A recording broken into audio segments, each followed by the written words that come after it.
Hi, my name is Troy Skaggs, owner of Apex Radon, and today we're going to talk to you about testing your home for radon gas.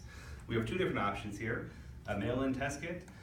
This is the most economical option. Any homeowner can do it. It's a very simple process. You set the kit up in your basement, pop the two red caps open, let it sit there for 48 to 96 hours, and then come back downstairs, close the caps up, and fill out this packet here.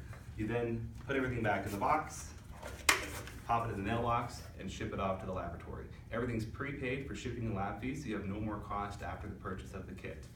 If you're in a time crunch and you have to have the test done within a week, the electronic option is a much better option. We can set this device up in your property, come back 2 days later, just 48 hours, and you have the results right away.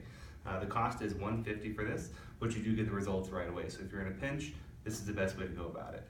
Now when you get your results, the EPA recommends anything above 4.0 picocuries per liter you take action on, which means you have to move forward with radon mitigation in your property. That's a whole nother thing to discuss there, so if you have any other questions or concerns or would like to talk to us about testing or mitigation, just click the link below and we'd be happy to help you out. Thank you.